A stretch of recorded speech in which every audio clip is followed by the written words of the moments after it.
Okay, so the first point we have discussed was, पहला पॉइंट क्या डिस्कस किया था, काइंड्स ऑफ कॉसी कॉन्ट्रैक्ट में हमने claims for the necessary supplied. हाँ, तो इसमें हमने डिस्कस किया कि नेसेसरीज ऑफ द लाइफ अगर माइनर को या अनसाउंड माइंड पर्सन को या माइनर या अनसाउंड माइंड पे कोई डिपेंड है उसको सप्लाई की है। हाँ, तो माइनर या अनसाउंड माइंड पर्सन की जो प्रॉपर्टी है वो प्रॉपर्टी उसका पेमेंट करने के लिए लायबल होगी अंडर सेक्शन 68। हाँ, नंबर 2 कॉसी कॉन्ट्रैक्ट के टाइप में हमने डिस्कस करना शुरू कर दिया था, that is payment by an interested person. Okay, जिसमें मैं आपको बता रही थी कि एक्स जो है वो एज ए किराएदार, एज ए लीजी वाई के घर में रह रहा है वहां पे। हाँ, from almost 2 year he is residing in this particular house. Problem क्या था, इस वाई ने कुछ सालों से हाँ म्युनिसिपल टैक्सेस क्या नहीं हुए थे, भरे हुए नहीं थे। हाँ, तो इस साल एग्जैक्टली क्या हो गया, म्युनिसिपलिटी की नोटिस आ गई। हाँ, म्युनिसिपलिटी की नोटिस इस हाउस पे आ गई। क्या करके नोटिस आ गई कि अगर इस साल आप टैक्सेस नहीं भरते हो तो ऑक्शन सेल से ये घर क्या किया जाएगा, बेचा जाएगा। हाँ, ऐसी नोटिस म्युनिसिपलिटी से इस घर पे आके चिपकाई जाती है। हाँ, प्रॉब्लम क्या हो गया, देखो ये वाई जो है ये गया हुआ है कहीं पे फॉरेन कंट्री में। हाँ, और एक्स का और वाई का कोई भी कांटेक्ट नहीं हो पा रहा है। हाँ, वाई एक्स को बोल नहीं पा रहा है कि बाबा ऐसे ऐसे हुआ है और नोटिस आई और अगर आप इस साल वो टैक्स नहीं भरते हो तो ये घर बेचा जाएगा और फिर मुझे भी किराएदार नहीं रहना पॉसिबल होगा, क्योंकि आपका ही घर नहीं रहेगा तो किराएदार कहाँ से रहूंगा मैं, वगैरह वगैरह। हाँ, ये एक्स वाई से कोई कांटेक्ट नहीं कर पा रहा है। हाँ, तो अल्टीमेटली देखो, एक्स को कोई वाई से प्यार था इसीलिए नहीं, एक्स को वाई के लिए कोई सॉफ्ट कॉर्नर था इसीलिए नहीं। हाँ, एक्स को वाई की दया आ रही थी इसलिए भी नहीं, एक्स को अपना ओन इंटरेस्ट दिख रहा था। हाँ, कि अगर ये टैक्सेस मैं भर दूं, हाँ, तो क्या हो जाएगा बोलो, ये घर ऑक्शन सेल में बेचा नहीं जाएगा। और इसीलिए फॉर हिज ओन इंटरेस्ट, हाँ, फॉर हिज ओन इंटरेस्ट ये क्या करता है बोलो, वो म्युनिसिपल टैक्सेस वहां पे कर देता है। हाँ, और जब वाई रिटर्न आता है यूएस से या कहीं पे भी जहाँ पे वो गया था फॉरेन कंट्री में, वहां से रिटर्न आता है तो एक्स वाई से वो टैक्सेस मांगता है कि वो टैक्सेस आपकी जिम्मेदारी थी भरनी लेकिन मैंने भर दी है तो आप मुझे वो टैक्सेस का पेमेंट करो करके एक्स वाई से पैसे मांगता है। हाँ, तो यहाँ पे वापस क्वेश्चन मार्क अराइज होता है कि क्या वाई वो टैक्सेस का पेमेंट एक्स को करने के लिए लायबल है। तो यहाँ पे भी लॉ कहता है कि under section 69 when a payment is made by an interested person, then the Y will be liable to pay the X that particular amount। जो भी टैक्सेस की अमाउंट एक्स ने भरी थी वो Y एक्स को देने के लिए लायबल होगा। बट क्लियरली याद रखो, एक्स ने ये किसी भी दया, सिंपैथी, फ्रेंडशिप आउट ऑफ किया हुआ नहीं था। हाँ, ये उसने जो भी किया वो क्या किया था बोलो, प्योरली अपना ओन इंटरेस्ट प्रोटेक्ट करने के लिए किया हुआ था। तभी हाँ, Y will be liable to pay the X. अगर समझो एक्स ने out of sympathy as a friend वगैरह वगैरह पेमेंट किया तो वाई बोल सकता है कि आपको किसने बोला था, क्यों भरा आपने। हाँ, so therefore Y will not be bound to pay that amount to the X in that case. हाँ, तो अगर वो payment by an interested person है तो ही Y will be bound to pay that amount to the X वहां पे। ठीक है, देन नेक्स्ट वन देखो, obligation of a person enjoying the benefit of a non gratuitous act, section 70। हाँ, तो ये सेक्शन 70 मतलब अपना पूरा श्रीखंड एग्जांपल है। हाँ, क्या वो सेल्समैन हाँ उस अपार्टमेंट के फ्लैट में वो जो श्रीखंड भूल के आया था वो फ्री रखने के लिए भूल के आया था, सैंपल देने के लिए रख के आया था, हाँ, या फिर खा के देखो ऐसे बोलने के लिए रख के आया था, क्या नहीं। इसका मतलब उस श्रीखंड का भूल जाना ये कैसा एक्ट था बोलो, नॉन ग्रेटिट्यूअस एक्ट था। कैसा एक्ट था, नॉन ग्रेटिट्यूअस एक्ट। मतलब हाँ, it was not made free. Gratuitous मतलब किसी चीज को आप बिना कंसिडरेशन करते हो तो इट्स कॉल्ड एज अ ग्रेटिट्यूअस। हाँ, और किसी भी चीज को आप कंसिडरेशन आउट ऑफ करना चाहते हो तो it's considered as a non gratuitous. Free देना चाहते हो तो ग्रेटिट्यूअस है, फ्री नहीं देना चाहते हो कमर्शियल ट्रांजैक्शन है तो नॉन ग्रेटिट्यूअस है। तो वो श्रीखंड का उसके घर पे भूल जाना, क्या उसका सैंपल देना था, फ्री देना था, नहीं ना। हाँ, तो इसका मतलब वो गलती से वहां पे भूल के गया था, वो बिजनेस कर रहा था, आपने उसका बेनिफिट लिया उसके नॉन ग्रेटिट्यूअस एक्ट का, तो उस बेनिफिट के लिए आपको पे करना पड़ेगा। आपने उसका बेनिफिट एंजॉय किया, आपने वो श्रीखंड खाया। ऊपर मॉडल में दिया हुआ एग्जांपल याद है आपको, गलती से फ्रूट का पार्सल आपके घर पे आया और आप खुद का सोच के खा लेते हो, तो जब उसका रियल ओनर आता है तो आपको उसको उसके पैसे या पार्सल दोनों में से एक देना पड़ेगा। आप पार्सल तो आप खा चुके हो, फ्रूट आप खा चुके हो, इसका मतलब आपको क्या देना पड़ेगा, बोलो उसके पैसे देने पड़ेंगे। हाँ, that is also considered as a quasi contractual obligation under section 70, obligation of a person enjoying the benefit of a non gratuitous act. हाँ, नॉन ग्रेटिट्यूअस एक्ट का आपने बेनिफिट एंजॉय किया तो उसका रिटर्न आपको देना पड़ेगा। ठीक है।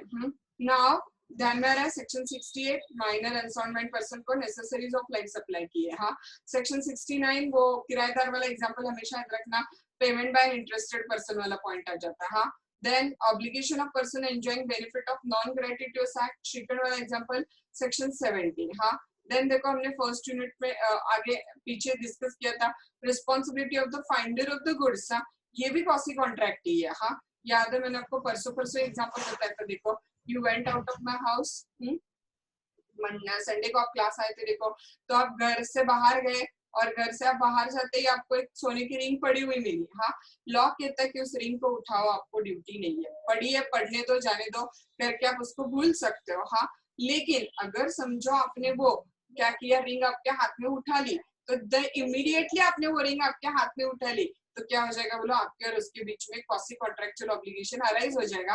क्या होगा, बोलो क्वासी कॉन्ट्रैक्चुअल ऑब्लिगेशन आपके और उसके बीच में, आपकी ड्यूटी होगी कि आप उसको ढूंढो। उसको ढूंढने के लिए जो भी रिक्वायर्ड चीजें हैं वो सारी चीजें आप करो। हाँ, देन उसके गुड्स को आप अच्छे से संभाल के रखो। हाँ, ये किसकी ड्यूटी है, बोलो सारी चीजें फाइंडर की ड्यूटीज है। हाँ, और जो ओनर होगा, ओनर मिलने के बाद, हाँ, उस ओनर की ड्यूटीज क्या क्या होंगे, देखो वहां पे वो ओनर आपके लिए क्या क्या करे। वहां पे ओनर आपको, हाँ, उसको ढूंढने के लिए आपको जितना भी खर्चा हुआ था वो खर्चा आपको ओनर दे दे। हाँ, देन उस प्रोडक्ट को ढूंढ के लाने वाले के लिए आपने कोई प्राइज रखा था, अवार्ड रखा था, तो ओनर आपको अवार्ड दे दे। हाँ, तो ये इतनी सारी चीजें इसके साथ में कॉन्ट्रैक्ट बन जाती है जिसको आपने कभी देखा ही नहीं, जो कौन है ये आपको अभी पता ही नहीं है। वहां पे ध्यान में आ रहा है। So even though there is no offer, no acceptance, no consideration, no free consent, no bargaining, हाँ, स्टिल आपके बीच में कॉन्ट्रैक्ट क्रिएट हो गया। और फाइंडर की ड्यूटी ओनर को ढूंढने, ओनर के प्रोडक्ट को संभाल के रखे, ओनर की ड्यूटी कि उसको ढूंढने में जो पैसे लगे उसको दे, अगर अवार्ड रखा है तो अवार्ड दे दे, और बिना ऑफर, बिना एक्सेप्टेंस, बिना, हाँ, कुछ यहाँ पे जो कॉन्ट्रैक्ट क्रिएट होता है उसे क्या बोलते हैं हम लोग, it's called as a quasi contractual obligation बोला जाता है। हाँ, एंड लास्ट पॉइंट, पीछे में जो एग्जांपल गया वही रिपीट भी आया हुआ है वहां पे। ए को पैसे देने थे बी को और बाय मिस्टेक को पैसे दिए थे सी को। हाँ, तो एक्चुअली और बी के बीच में कॉन्ट्रैक्ट है ना, सी के बीच में कॉन्ट्रैक्ट है ही नहीं वहां पे, फिर भी ऑटोमेटिकली सी पे एक ऑब्लिगेशन क्रिएट होगा कि वो पैसे किसको वापस दे दे, वहां पे बी को या ए को, किसी को भी वो पैसे वहां पे दे दे। So money when paid by mistake और अंडर कोर्शन, मतलब धमकी से या बाय मिस्टेक पेमेंट दिया गया, देना था एक को और गया दूसरे को। हाँ, तो जिस दूसरे को गलती से गया है उस पे क्वासी कॉन्ट्रैक्चुअल ऑब्लिगेशन क्रिएट होता है कि वो पैसे किसको दे दे, बोलो राइटफुल पर्सन को वो पैसे वहां पे पे कर दे। हाँ, फॉर सेक एग्जांपल हम लोग ले सकते, देखो वापस यहाँ पे हमारे पास दो खुशी है। हाँ, निहारिका को पैसे देने थे खुशी अशोका को। हाँ, और गलती से पैसे किसको गए, बोले खुशी राठी को पैसे गए। वैसे तो खुशी राठी के साथ कॉन्ट्रैक्ट ही नहीं है ना, कॉन्ट्रैक्ट किसके साथ में, बोलो निहारिका और खुशी अशोका के साथ है। फिर भी खुशी राठी पे क्वासी कॉन्ट्रैक्चुअल ऑब्लिगेशन अराइज होगा कि खुशी राठी को जो पैसे बाय मिस्टेक दिए गए, हाँ, वो मिस्टेक खुशी राठी वापस क्या कर दे, खुशी अशोका को वहां पे पे कर दे। हाँ, so quasi contractual obligation creates in the 5 circumstances. Section 68, when minor or unsound person is supplied with the necessaries of life, his property will be liable. Number 2, when payment is made by an interested person for protecting his own interest, then he have the right to recover that from the person whose real obligation was to make that payment. Section 69. Number 3, obligation of a person who has enjoyed any benefit out of the non-gratuitous act. Section 70. Then responsibility of the finder of the goods, to find out the owner and to protect the goods of the owner, and the responsibility of owner to pay the finder the amount he incurred in finding the owner is a quasi contractual obligation under section 71. And money paid by mistake or under coercion under section 72. खुशी खुशी वाला example जो हमने यहाँ पे discuss किया। हाँ, by mistake the money which was to be paid to Kushi Asoka, they were paid to Kushi Rathi. Now Kushi Rathi is under a quasi contractual obligation to repay that money to the rightful person to whom they were supposed to be paid. This is considered as a quasi contract. Section 68, 69, 70, 71, 72 यहाँ पे cover up हो जाता है. ठीक है, अब हमने अपनी भाषा में इन सबको देखा. अब मॉड्यूल लैंग्वेज में हम लोग इसको क्या करते हैं, थोड़ा सा रीड आउट करना शुरू कर देते हैं. हाँ, लेट्स सी. देखो क्या गया. Under the provision of the Indian Contract Act, the relationship or quasi contract is deemed to have come to existence in the 5 different circumstances. हाँ, अभी हमने डिस्कस किया ना कितने circumstances में arise होता है, बोलो 5 circumstances में arise होता है. हाँ, but it may be noted that in none of these cases, हाँ, there come into existence any contract between the parties in the real sense. हाँ, real वाला contract नहीं होता है. हाँ, contract कैसा होता है बोलो, resembling वाला. हाँ, due to the peculiar circumstances in which there were placed law imposed. हाँ, contractual liability. इन सब में contractual liability कौन impose करता है बोलो, contractual liability impose करता है वो law contractual liability impose करता है. हाँ, so अगर समझो मैं objective की बात करती हूँ, हाँ, तो ऑब्जेक्टिव भाषा में बात करें तो क्वासी कॉन्ट्रेक्चुअल ऑब्लिगेशन कौन इंपोज करता है बोलो, quasi contractual obligation is created by the law. हाँ, लॉ ये ऑब्लिगेशन क्या करता है वहां पे इंपोज करता है. हाँ, लेट्स स्टार्ट. उन्हीं 5 पॉइंट्स को हम लोग मॉड्यूल भाषा में रीड आउट करते हैं अभी. हाँ, नंबर 1 क्या है देखो, claim for necessary supply to the person incapable of contracting. Which section we are going to see? Say section 68. हाँ, if a person is incapable of entering into contract, हाँ, or anyone whom is legally bound to support, हाँ, वो खुद incapable है या फिर जिसको वो सपोर्ट करता है वो incapable है. हाँ, is supplied, हाँ, by another person with the necessary suited to his condition of life. The person who furnished or supplies, हाँ, is entitled to be reimbursed, मतलब उसको उसका पेमेंट मिलना. हाँ, from the property of such an incapable person. उस minor के property से उसको रिएम्बर्समेंट मिलेगा. दुकानदार ने माइनर को 12 नोटबुक दे दी. हाँ, दुकानदार माइनर के प्रॉपर्टी उस 12 नोटबुक का पैसा रिकवर कर सकता है. That's it. हाँ, this is claim for the necessaries. हाँ, दुकानदार ने माइनर के ऊपर डिपेंड था ऐसा उसका और एक छोटा भाई है जिसको 12 नोटबुक दे दी, तो क्या वो दुकानदार उस माइनर से उसके पैसे रिकवर कर सकता है? तो यस, क्योंकि minor was bound to support that minus little brother. हाँ, सो देयरफॉर उसके लिए भी माइनर की प्रॉपर्टी वहां पे लायबल होगी. हाँ, नंबर 2, अगर सेम माइनर की जगह कौन है बोलो, अनसाउंड माइंड है, तो यही रूल यहाँ पे क्या होगा, एप्लीकेबल हो जाएगा. हाँ, A supplies B a lunatic और a minor with the necessary suitable to his condition in a life. हाँ, यहाँ पे किसको सप्लाई किया गया बोलो, minor and lunatic. B supplies है लुनाटिक और माइनर, दोनों में से किसी भी को भी ले लो आप. वहाँ पे उसके जो नेसेसरीज है वो सप्लाई किए गए, तो ए को अधिकार है कि वो बी के प्रॉपर्टी से वो पैसे रिकवर कर सकता है. ए को पूरा अधिकार है कि वो बी के प्रॉपर्टी से पैसे क्या कर सकता है, रिकवर कर सकता है. हाँ, to establish his claim, the supplier must prove not only the goods were supplied to the person who was a minor or a lunatic, but also they were suitable to the actual requirement at the time of sale and delivery. ये हमारा necessaries वाला point repeat आता है. Only आपने minor को goods supply किए थे, हाँ, इतना प्रूव करके इनफ नहीं है. हाँ, आपको ये भी प्रूव करना पड़ेगा कि जो गुड्स माइनर को सप्लाई किए थे, हाँ, वो जो गुड्स थे ना वो माइनर के लाइफ के लिए सूटेबल थे, उसके रिक्वायरमेंट के गुड्स थे. हाँ, मतलब उसके लग्जरी के या उसके कोई इंटरेस्ट के गुड्स नहीं थे. वो गुड्स कैसे थे बोलो, उसके रिक्वायरमेंट्स थे, नेसेसरीज ऑफ लाइफ थे. हाँ, इसीलिए ये अस्सी कॉन्ट्रैक्चुअल लायबिलिटी अराइज होती है. तो आपको ओनली माइनर्स को गुड्स सप्लाई किए थे ये इनफ नहीं है प्रूव करना. ये प्रूव करना पड़ेगा कि जो गुड्स सप्लाई किए थे माइनर को वो क्या थे बोलो, माइनर के लिए नेसेसरीज ऑफ लाइफ थे. आपको प्रूव करना पड़ेगा वहां पे. हाँ, आइदर में नंबर 2 देखो क्या है पॉइंट वहां पे.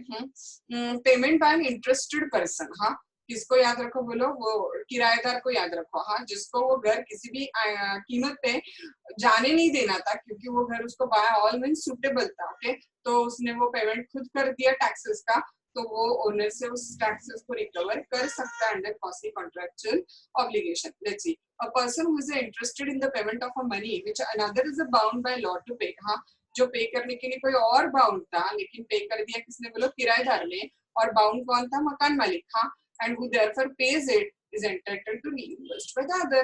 वो बाद में किससे रिकवर कर लेगा, देखो मकान मालिक से वो पैसे रिकवर कर सकता है. हाँ, देखो बस हमने वो घर लिया है हमारे एग्जांपल में, जनता बैंक ली है, और मॉड्यूल वाले एग्जांपल में घर की जगह एक जमीन है, हाँ, और वो जमींदार की प्रॉपर्टी उसने रेवेन्यू नहीं भरा है, इसकी वजह से गवर्नमेंट ने एडवर्टाइजमेंट में निकाली है कि उसको वो क्या करने वाला वहां पे बेचेगा अगर रेवेन्यू नहीं रिकवर किया गया। तो बस उतना चेंज आपको करना है कि हमने म्युनिसिपल टैक्सेस लिए थे हमारे एग्जाम्पल में, और हमने एक घर लिया था और यहाँ पे एक जमीन है, जमींदार है, हाँ, और रेवेन्यू भरा हुआ नहीं है instead of the word taxes. Okay, बाकी कुछ एक्सेस बहुत बड़ा फर्क इसमें एग्जांपल में नहीं है। लेट्स सी, देखो, we hold a land in the Bengal, B की एक लैंड है कहाँ पे बोलो, बंगाल में, on a lease granted by A the zamindar. Zamindar कौन है उस लैंड का, ए जमींदार है, और वो लीज पे किसको दी गई है, बी को वो लैंड लीज पे दी गई है। हाँ, the revenue payable by the A to the government in the rear, हाँ, his land is advertised for the sale by government. Revenue भरा ही नहीं है इन्हें, तो इसकी वजह से गवर्नमेंट ने उसकी लैंड सेल करने के लिए क्या इशू किया बोलो, एडवर्टाइजमेंट इशू किया हुआ है। हाँ, when the revenue law the consequences of the sale will be annulment of the B's lease. हाँ, अब ना रेवेन्यू लॉ की अगर बात करें तो अगर ये जमीन बिक जाती है क्योंकि रेवेन्यू नहीं भरा इसकी वजह से, तो ऑटोमेटिकली बी का लीज रद्द हो जाएगा, एनल हो जाएगा। हाँ, एनल हो जाएगा मतलब ही उसका लीज क्या हो जाएगा बोलो, कैंसिल हो जाएगा। हाँ, कैंसिल हो जाएगा इसका लीज यहाँ पे। तो इसकी वजह से B to prevent the sale, उस सेल को रोकने के लिए, हाँ, और उसके लीज को रद्द होने से रोकने के लिए, and consequent annulment of his own lease, हाँ, pays the government the sum due from A. हाँ, वो पैसे क्या कर देता है वहां पे, ए को पे कर देता है। तो अब ए वो जो जमींदार है, क्या वो पैसे पे करने के लिए लायबल होगा क्या वहां पे, तो आंसर इज यस। हाँ, ए द जमींदार, हाँ, is a bound to make the good to the be the amount so paid. वो जो भी अमाउंट पे की गई है ना, वो जमींदार उसको पे करने के लिए क्या होगा बोलो, लायबल वहां पे हो जाएगा। हाँ, आए दिन में, लेकिन याद रखो ये पेमेंट किसने करना चाहिए, आपको ट्रिकी करने के लिए वो, हाँ, ऐसे कर सकते हैं कि आपको वहां पे दे दे कि फ्रेंड था भी, इसकी वजह से उसने पैसे भर दिए। हाँ, और आपके दिमाग में एग्जाम्पल ही रहता है, बाकी कुछ रहता नहीं, तो आप आंसर फटाफट डाल देते कि हाँ still he will be liable. नहीं, हाँ, अगर आपने वॉलंटरी, हाँ, आपकी इच्छा से, जैसे ना मेरा एक फ्रेंड गांव गया है और उसका घर ना क्या हो रहा है वहां पे, उसका घर नीलामी नहीं निकल रहा है, तो उसको मदद करने के हिसाब से मैंने वो पेमेंट कर दिया, तो वो पेमेंट मैं अपने फ्रेंड से रिकवर नहीं कर सकती हूँ। पैसा कब रिकवर किया जा सकता है बोलो, only if it is made by the interested person. हाँ, पेमेंट करने वाले को उसमें कुछ ना कुछ पर्सनल इंटरेस्ट होना चाहिए, तभी ये पेमेंट क्या होगा बोलो, रिकवरेबल होगा, नहीं तो ये पेमेंट रिकवरेबल नहीं होगा। हाँ, नंबर 3 देखो वहां पे श्रीखंड, हाँ, जो हमने बहुत बार डिस्कस किया हुआ पॉइंट है। हाँ, obligation of the person enjoying benefit of a non gratuitous act. हाँ, नॉन ग्रेटिट्यूअस एक्ट मतलब सामने वाले का कोई भी फ्री करने का इंटेंशन नहीं था, ऐसे एक्ट का आपने कुछ बेनिफिट उठाया है, तो उस बेनिफिट का पेमेंट करने के लिए आप क्या हो बोलो, लायबल हो वहां पे। हाँ, देखो क्या है section 70, when a person, shrikhand को और सेल्समैन को आइस के सामने रखो। हाँ, when a person lawfully does anything for the another person, shrikhand वाला lawfully वो गलती से भूल के आया, हाँ, और deliver anything to him, हाँ, not intending to do so gratuitously, उसका कोई भी इंटेंशन नहीं था फ्री करने का। हाँ,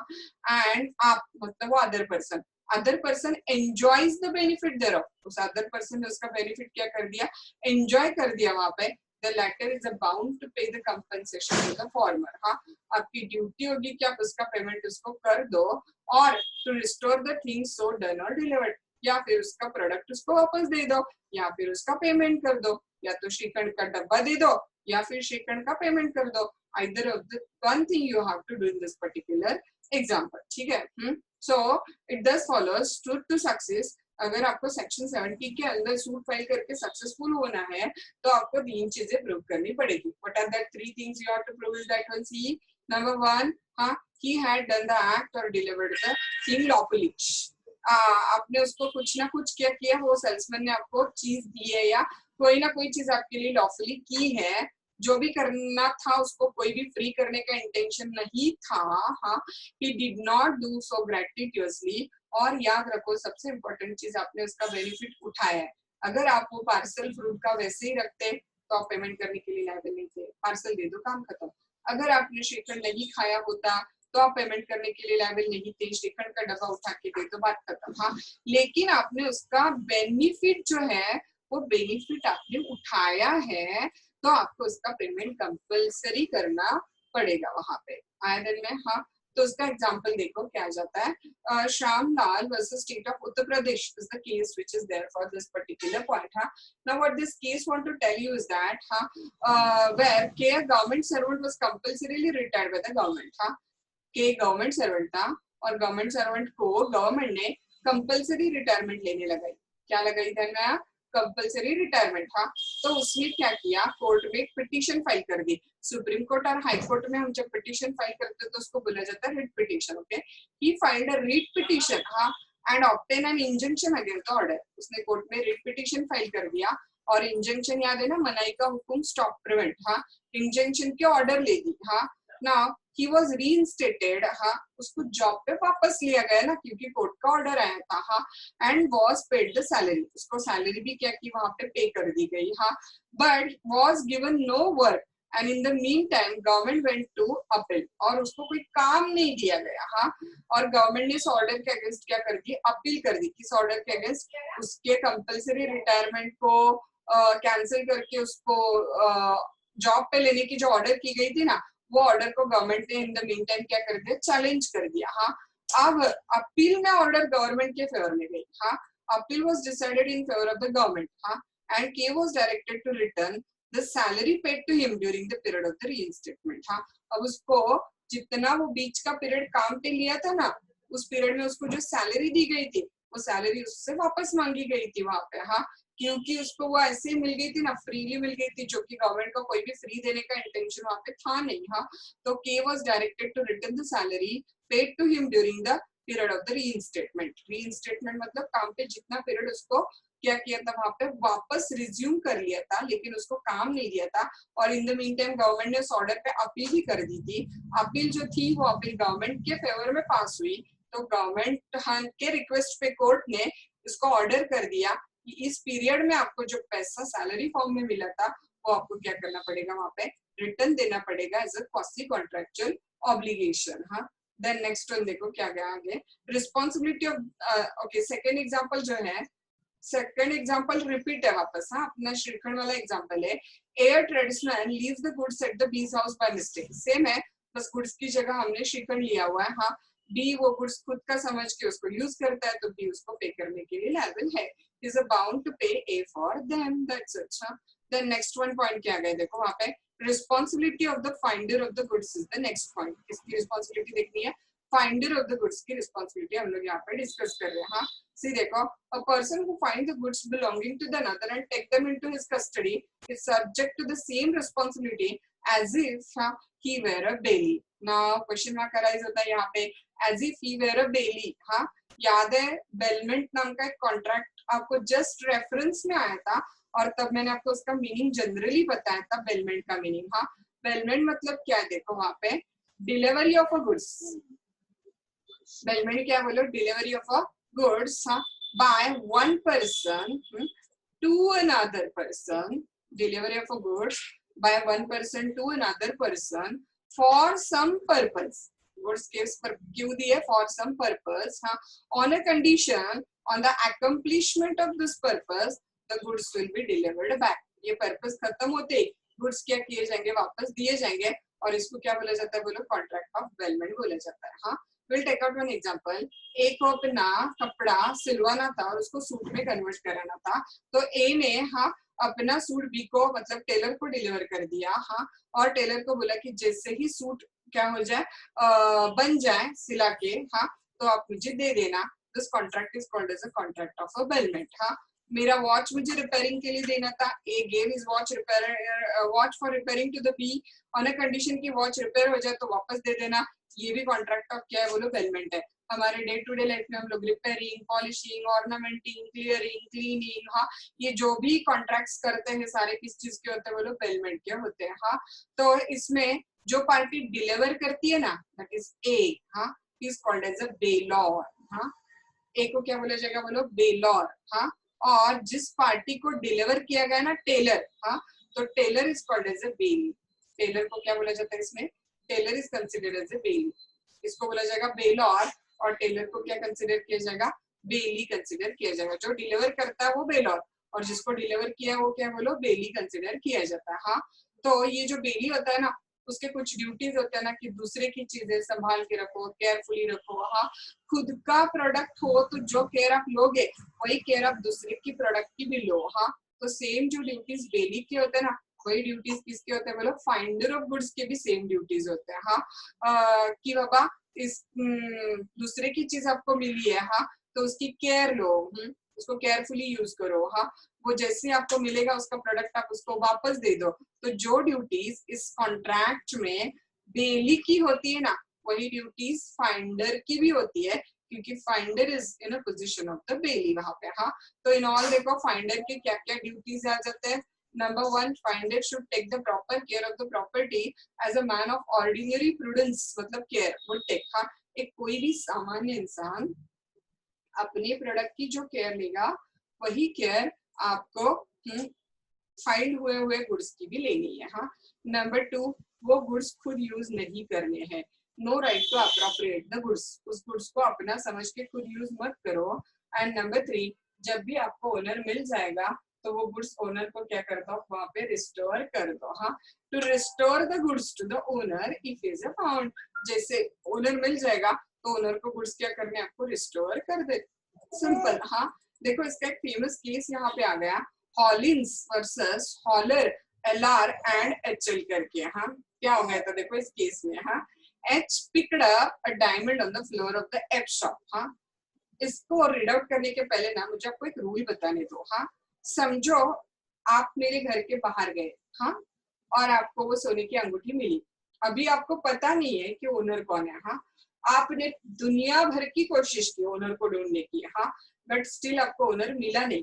तो याद रखो, अगर ओनर नहीं मिलता है तो ओनर के बाद उस गुड्स का जो सेकंड ओनर है ना, वो सेकंड ओनर कौन होता है, याद रखना हमेशा फाइंडर। अगर ओनर नहीं मिलता है, रियल ओनर के बाद उस गुड्स का सेकंड ओनर अगर कोई है तो कौन है बोलो, फाइंडर। मैं ऐसे नहीं बोल सकती आपको कि आपको मेरे घर में सोने की अंगूठी मिली है ना मेरे दरवाजे में, तो इसके ओनर मैं हूँ, ऐसे मैं आपको नहीं बोल सकती हूँ। इसका ओनर कौन होगा बोलो, फाइंडर। हाँ, ये रूल याद रखना कि अगर रियल ओनर मिला नहीं तो उस गुड्स का ओनर कौन होगा बोलो, finder will be considered as a owner of the goods. कौन गुड्स का ओनर कंसिडर किया जाएगा, finder will be considered as a owner of the goods. See, ये एग्जांपल अब हम लोग चेकआउट करते हैं तो अब आपको ध्यान में आ जाएगा इस एग्जांपल का मीनिंग क्या होता है। हाँ, H picked up the diamond on the floor of the F shop। Same हमारा एग्जांपल है, चलो हमारे शॉप के फ्लोर पे पड़ा हुआ डायमंड आपने उठाया। Okay, H picked up the diamond on the floor of the F shop and handed over them to the F to keep till the owner was found। हाँ, और आपने क्या किया, उसको दुकानदार को दे दिया और बोल दिया कि ओनर मिलते ओनर को दे देना। हाँ, In spite of the best effort, the true owner could not be traced। हाँ, बहुत कोशिश की गई बट ट्रू ओनर वहां पे मिला नहीं है। हाँ, after the some weeks, H tendered to F the lawful expenses incurred by him and requested to return the diamond। हाँ, कुछ हफ्ते चले जाते हैं, उस डायमंड को संभालने के लिए दुकानदार को जो खर्चा हुआ था वो दुकानदार को खर्चा H दे देता है और उसको बोलता है कि आप ओनर तो मिला नहीं है ना, तो जो रिंग मुझे मिली थी डायमंड की वो मुझे दे दो। हाँ, दुकानदार रिफ्यूज कर देता है बोल के कि मेरे दुकान में मिली है तो मेरी हो गई। F refused to do so, but court क्या हेड करता है देखो, दुकानदार that is F must return the diamond to the H। हाँ, he was entitled to retain the goods found against everyone except the true owner। True owner मिलेगा तो सवाल ही नहीं, एच को वो गुड्स किसको वापस दे देने पड़ेंगे, ट्रू ओनर को दे देने पड़ेंगे। बट ट्रू ओनर अगर नहीं मिला तो उस गुड्स का ओनर कौन है बोलो, जिसको वो गुड्स मिले हैं दैट इज फाइंडर। हाँ, will be considered as the owner of this particular goods. हाँ, एग्जांपल देखो उसका और आगे क्या दिया, P, a customer in the deed shop put down a brooch worn on her coat and forget to pick up it। हाँ, and one of the D's assistant find it and put it into the drawer over a weekend। क्या हो जाता है, customer है, customer का नाम क्या है बोलो, P। हाँ, अब ये P कस्टमर D के शॉप में गया। हाँ, और ना वो कोट को पहन के देख रहा था, तब वो गलती से अपना जो ब्राउच उसने हाथ से निकाला था वो उसने ऐसे ही टेबल पे रख दिया था और वहीं पे वो भूल के गया। हाँ, अब इस दुकानदार का जो सेल्समैन है ना, असिस्टेंट है, हाँ, असिस्टेंट को वो ब्रूच क्या हो जाता है वहां पे मिल जाता है। हाँ, और देखो सोने का कोई ब्रूच ऐसे ही उठा के ड्रॉवर में रख देगा, आपका अपना होता तो दुकान के किसी खुले ड्रॉवर में क्या आप सोने का ब्राउच रख देते क्या, नहीं ना, तो कोई भी ऑर्डिनरी प्रूडेंट पर्सन अपना खुद का सोने का कोई चीज हाँ ऐसे ड्रॉर में डाल के चला जाएगा क्या? नहीं डालेगा हाँ। लेकिन ये डी का असिस्टेंट ऐसे करता है कि वो ब्राउच उठाता है और ड्रॉर में डाल देता है, वीकेंड तक पूरा वैसे ही वहां पे रहता है हाँ। और ऑन मंडे जब वो ब्राउच देखने जाता है ड्रॉर में तो वो ड्रॉर में है ही नहीं वहां पे हाँ।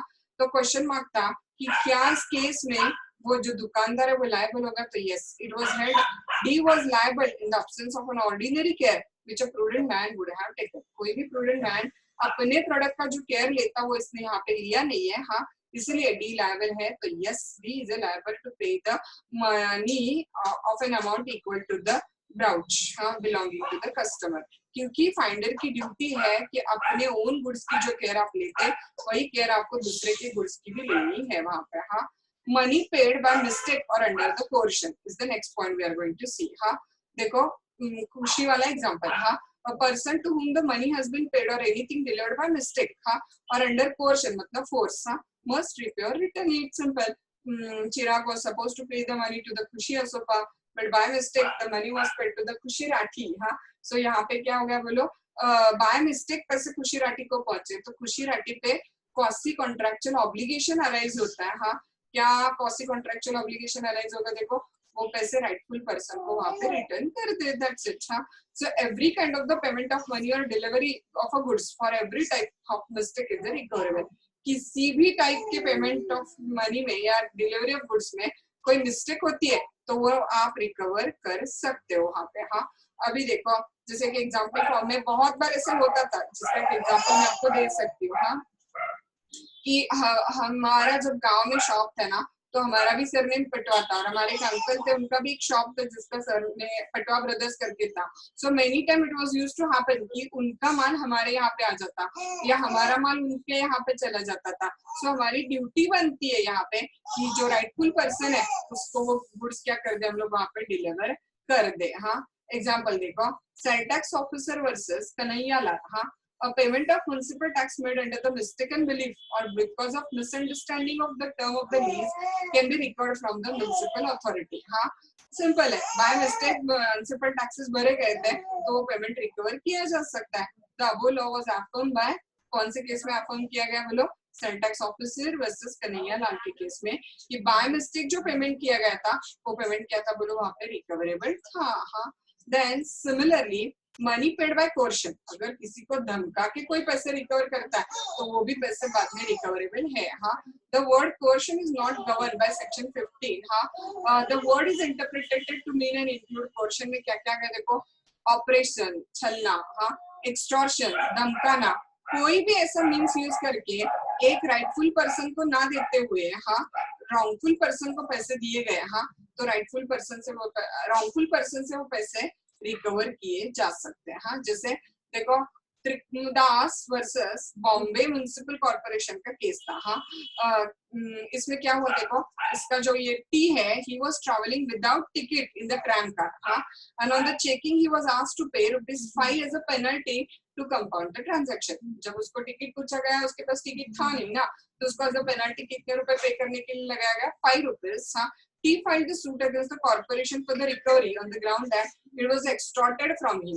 He बोलता है कि मुझसे extort मतलब धमकाना, धमका के ये पैसे लिए गए, उसने बोला हाँ। तो कोर्ट ने बोला कि the suit was declared in his favor हाँ। कोर्ट ने बोला कि हाँ उससे वो पैसे क्या किए गए थे, वहां पे धमका के लिए गए थे। तो yes, it was held कि यहाँ पे क्वेश्चन है हाँ। So in all these cases, contractual liability जो है section 68 minor हाँ, then section 69 payment by an interested person, section 70 non-gratuitous act हाँ, section 71 finder of goods की responsibility और section 72 payment under mistake और coercion हाँ।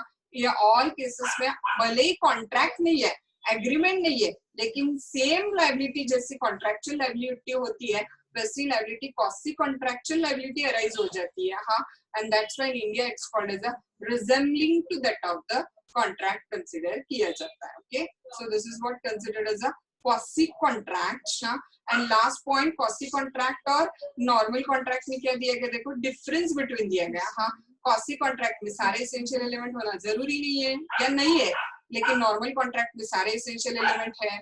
quasi contract में obligation law create करता है और नॉर्मल कॉन्ट्रैक्ट में ऑब्लिगेशन पार्टीज की कंसेंट क्रिएट करती है। हाँ, क्वासी कॉन्ट्रैक्ट में एसेंशियल एलिमेंट्स की जरूरत नहीं है, नॉर्मल कॉन्ट्रैक्ट में एसेंशियल एलिमेंट्स मस्ट है। क्वासी कॉन्ट्रैक्ट में ऑब्लिगेशन